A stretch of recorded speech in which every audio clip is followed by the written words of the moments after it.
Buset. Oh iya, besok aku ujian nih. Aku belajar dulu ah. Enggak. Besok ujian aku harus belajar ini. Apalagi lisan.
Assalamualaikum warahmatullahi wabarakatuh.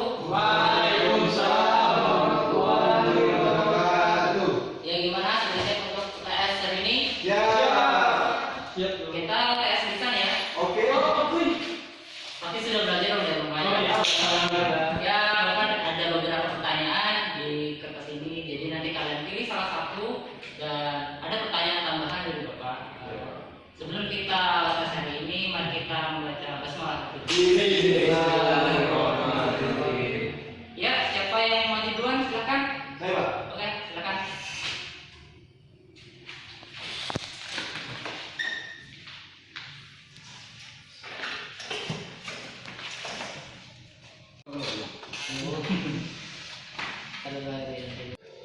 Ya, kewenangan dualisme peradilan agama gitu. Iya.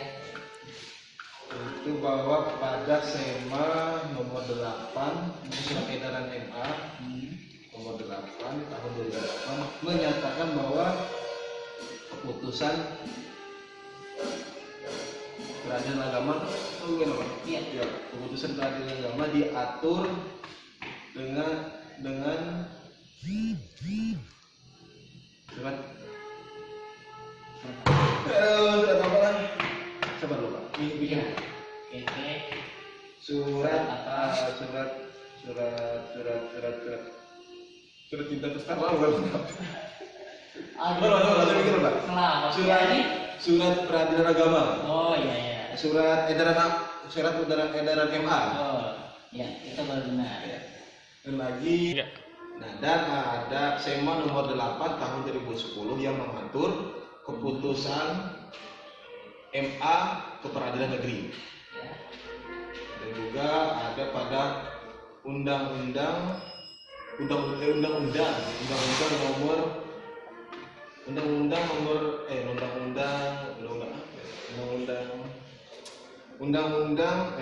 pada pasal 59 ayat 3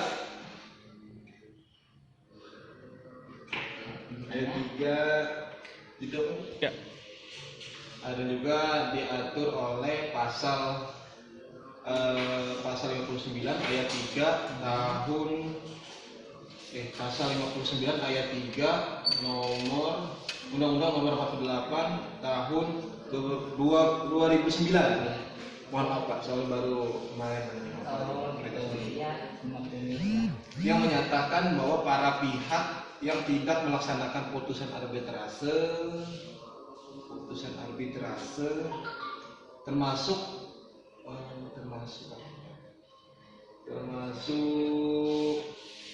arbitrase syariah secara sukarela, putusan dilaksanakan berdasarkan perintah ketua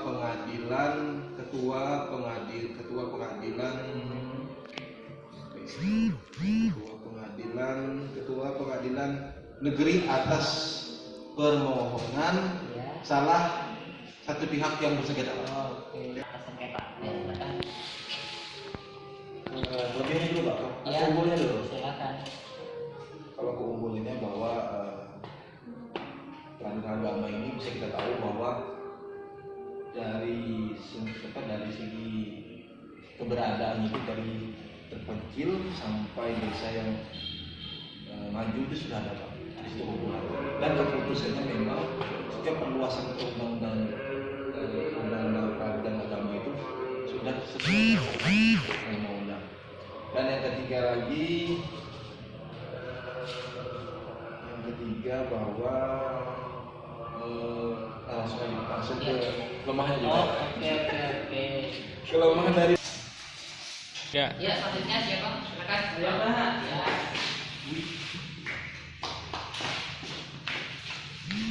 Ya, silakan lagi. Ini ya Pak. Ya. Tentang sangkut gigi tiwandang ini. Ini Pak. Nah, Siapa? ya. Sudah siap? Siapa? Siapa tanam? Pertanyaannya ya, apa saja ruang lingkup kewenangan peradilan agama? Ya, silakan dijawab.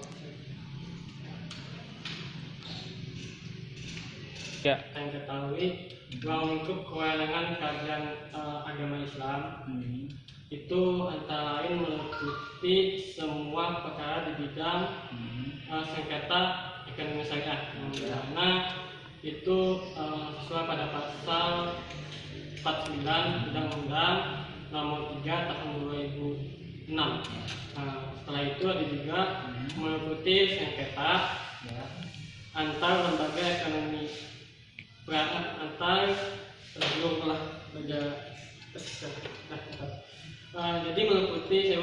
jadi meliputi sengketa antar lembaga ekonomi syariah dengan pihak kaum Islam. Terus yang terakhir itu Pak, terakhir itu tidak menjangkau klausa arbitrase. Itu ekstro banget Pak. Arbitrase yang mana sesuai pada pasal 56 dan 56 dan juga ada di seluruh Undang-Undang Nomor 48 Tahun 2009. Apa lagi? Yang mikir dulu Pak. Ya, silakan. Itu saja Pak. Ya, Itu saja. Ya, yakin. Cukup. Yuk.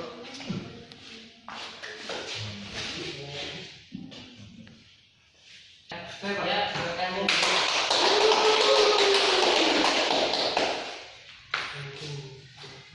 Ya, silakan pilih. Pertanyaan metro. Ya. Kami sudah pertanyaannya yaitu jelaskan pasal 55 Undang-Undang Nomor 21 Tahun 2008 tentang perbankan syariah. 21 tahun 2008 tentang perbankan syariah. Ya. Di sana yang berbunyi ayat 1, penyelesaian sengketa perbankan syariah dilakukan oleh pengadilan agama, pengadilan dalam lingkungan peradilan agama. Kemudian ayat 2, dalam hal ini para pihak telah menjanjikan penyelesaian sengketa selain sebagaimana dimaksud pada ayat 1, penyelesaian sengketa dilakukan sesuai dengan isi akad. Kemudian ayat ketiga, penyelesaian sengketa sebagaimana dimaksud pada ayat 2 tidak boleh bertentangan dengan prinsip syariah. Oh, sudah Pak. Ya. Ya, silakan selanjutnya. Oh, ya.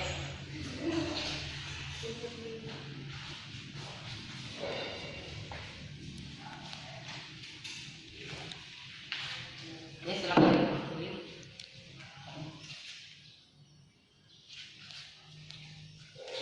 Ya. Sudah siap? Ya, sudah. Ya, pertanyaannya apa? Jadi Pak, kalau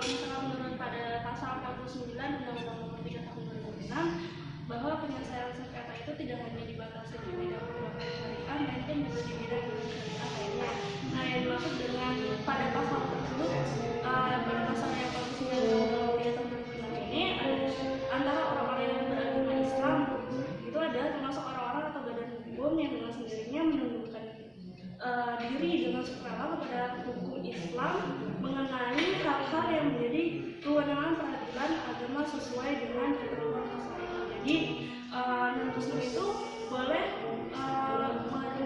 menyelesaikan masalahnya di pengadilan agama, tetapi itu syaratnya dia berarti orang atau badan hukum itu harus menggunakan dirinya kepada hukum Islam, karena pengadilan agama menggunakan hukum Islam.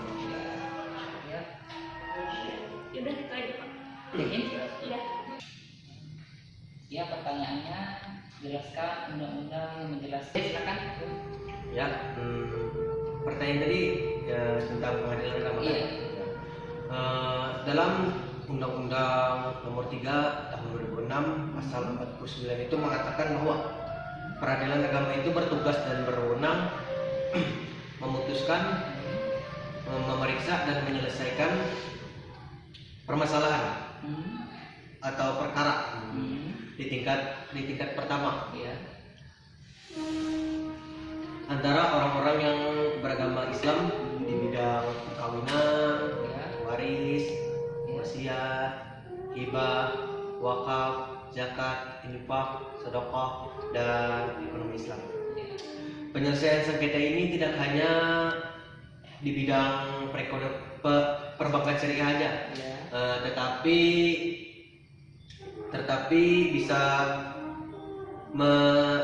bisa juga di bidang ekonomi syariah lainnya. Bapak akan menjelaskan sedikit ya dari pertanyaan tadi, apa-apa saja yang ada untuk jawabannya dari pertanyaan ini.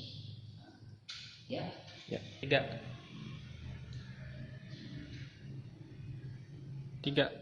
Ya, yang menjelaskan tentang kompetensi PA dalam menyelesaikan perkara perbankan syariah. Bapak akan menjelaskan sedikit. Ada suatu lembaga yaitu peradilan agama di mana yang dulu hanya mengurusi masalah perkawinan, waris, wasiat, hibah, zakat dan sedekah. Dan setelah lahirnya Undang-Undang Nomor 3 Tahun 2006 Pasal 49, peradilan agama diberi kewenangan yang luar biasa yang lebih. Jadi bukan hanya mengurusi perkawinan, waris, sedekah, tapi memberikan kewenangan yang baru, yakni menyelesaikan masalah-masalah ekonomi syariah di tingkat pertama. Berarti PA berwenang 1, yaitu memeriksa, 2, memutuskan, dan menyelesaikan perkara di tingkat pertama antara orang yang beragama Islam. Tapi bukan hanya orang Islam saja, ada orang yang non-Islam yang boleh juga menyelesaikan masalahnya di peradilan agama. Nah, untuk masalah itu kita akan bahas nanti di soal selanjutnya. Nah, apa saja ruang lingkup kewenangan peradilan agama? Jadi begini, ruang lingkup peradilan agama yaitu yang pertama semua yang meliputi ekonomi syariah. Yang kedua, antar lembaga ekonomi syariah dengan non-Islam. Yang ketiga, yaitu tidak menjangkau klausulat arbitrase. Di mana yang ketiga ini peradilan agama hanya untuk menyelesaikan sengketa ekonomi syariah selama tidak dijumpai klausulat, tidak diselesaikan oleh arbitrase.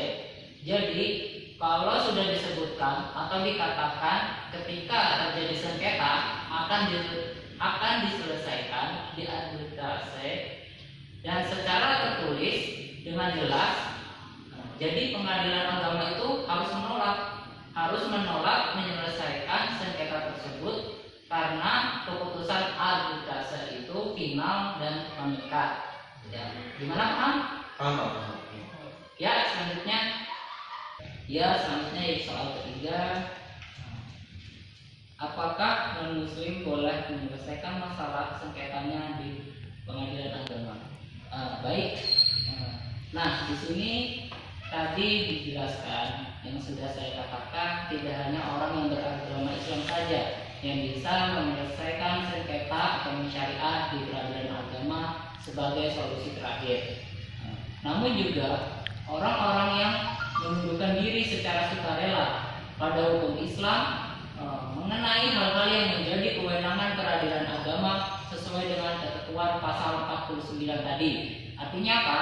Artinya tadi sudah saya tegaskan, non-muslim meskipun bukan Islam tetapi mengikuti ataupun menggunakan suatu akad perdagangan syariah, maka secara tidak langsung telah menundukkan diri secara sukarela pada hukum Islam.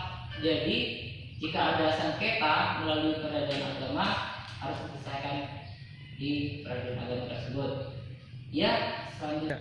Selanjutnya soal ini jelaskan pasal 55 Undang-Undang 21 tahun 2008 tentang perdagangan syariah. Jadi kemudian ada pasal 55 Undang-Undang nomor 21 tentang perdagangan syariah. Dalam pasal ini boleh diselesaikan sengketa dengan cara mediasi, musyawarah melalui basyanas, dan solusi terakhir melalui peradilan agama atau pengadilan umum jika ada sengketa. Ya, selanjutnya. Soal selanjutnya yaitu jelaskan pluralisme kewenangan peradilan agama. Dalam pertanyaan ini sudah dibahas minggu kemarin masalah dualisme kewenangan peradilan agama, masalah eksekusinya. Kalau Sema nomor 8 tahun 2008 hanya memutuskan sengketa ekonomi syariah, namun eksekusi oleh pengadilan negeri. Namun itu sudah dibatalkan. Kemudian dengan muncul pasal 59 ayat 3 Undang-Undang nomor 48 tahun 2009, pengadilan mempunyai kewenangan penuh untuk menyelesaikan bahkan mengeksekusi keputusan peradilan agama. Ya, selanjutnya 3. Ya, pertanyaan yang dari Bapak tadi, apa keunggulan dan kelemahan peradilan agama dalam menyelesaikan sengketanya? Nah, untuk keunggulannya salah satunya yaitu mempunyai hukum material yang cukup memadai, antara lain yaitu yang disebutkan tadi ada KHS, yaitu kompilasi hukum ekonomi syariah. Dan kelemahannya yang cukup mencolok yaitu penyelesaian sengketanya melalui peradilan agama adalah masalah SDM-nya. Loh, kenapa? Kita bisa ketahui untuk undang-undang yang menyelesaikan sengketa ekonomi syariah itu tahun 2006. Nah, SDM saat itu belum paham betul apa itu ekonomi syariah, namun dari aspek hukum acaranya sangat menguasai. Hanya saja terkait pemahaman syariahnya itu yang perlu ditingkatkan. Namun itu tidak ada masalah, itu hanya proses waktu. Nanti bisa diadakan training-training oleh Mahkamah Agung, bisa melatih para SDM yang ada di peradilan itu dalam menyelesaikan masalah. Ya, itu hanya masalah waktu saja. Ya, demikian penjelasan dari soal-soal Bapak tadi.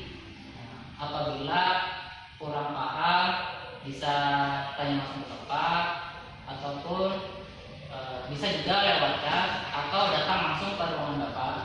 Bapak dengan senang hati untuk sharing-sharing bersama kalian. Ya, begini saja, cukup segini saja UTS kali ini. Terima kasih atas waktunya. Ya, saya ucapkan terima kasih dan wassalamualaikum warahmatullahi wabarakatuh.